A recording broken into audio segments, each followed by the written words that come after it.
All right, so look, so I made a reel the other day, right? And it was about how to transfer property to your LLC. It was just a little quick reel, and I just kind of gave a little, a little screen, 7-10 second view of some of this information. All right, so I just kind of want to go through how do you transfer your property to a LLC. All right. So generally, okay, the contributor should execute a bill of sale transferring any personal property to the LLC. If the property is real estate, the owner of the real estate should execute a deed transferring the real property to the LLC and record that deed.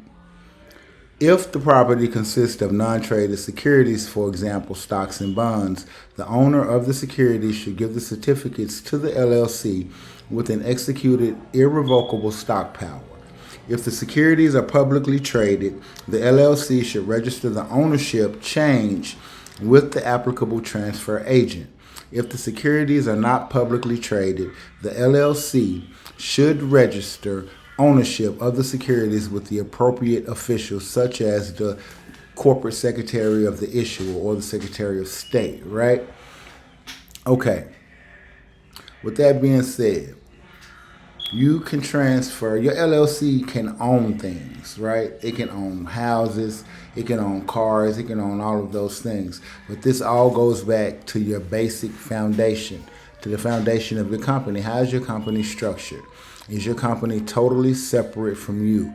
Your company has to be its own taxpayer, all right? 98% of the people that are managing their LLCs are managing them in their default status. You guys need to get that. You're managing them in their default status.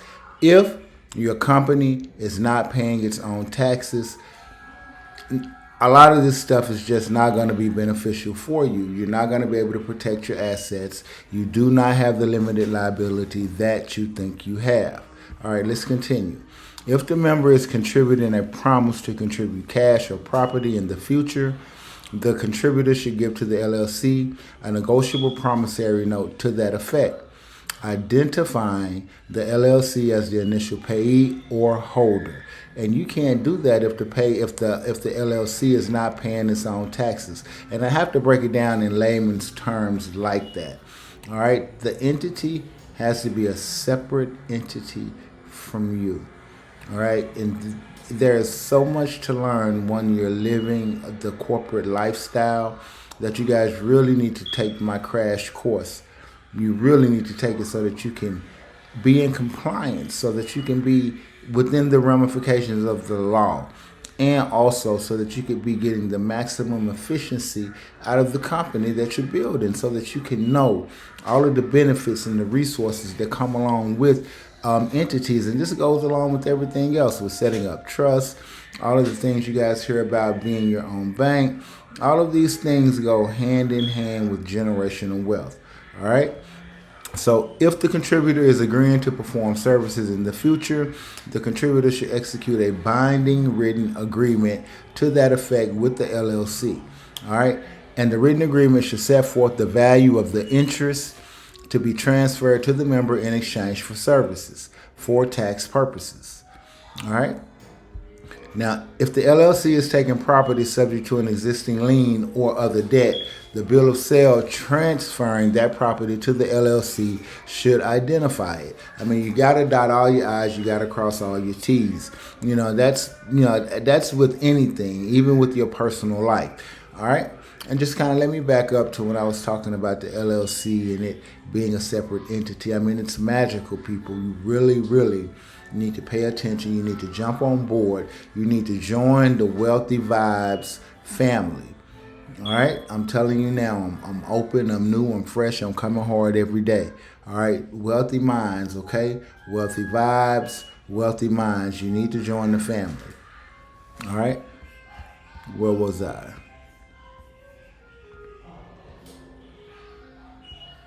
Okay, here. So if the LLC is taking property subject to an existing lien or other debt, the bill of sale transferring that property to the LLC should identify it.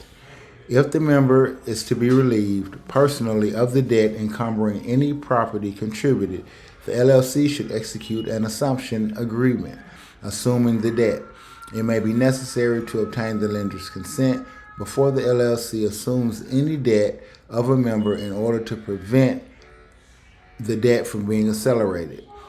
If the terms of the debt are favorable or the LLC cannot otherwise redeem or refinance the debt to be assumed, the LLC and members should attempt to obtain the lender's written consent before the LLC assumes the debt.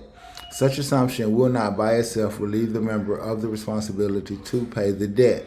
Otherwise, the LLC should be prepared to pay off or refinance the debt if the lender has the right and exercise that right to call the debt due. That's magical, people.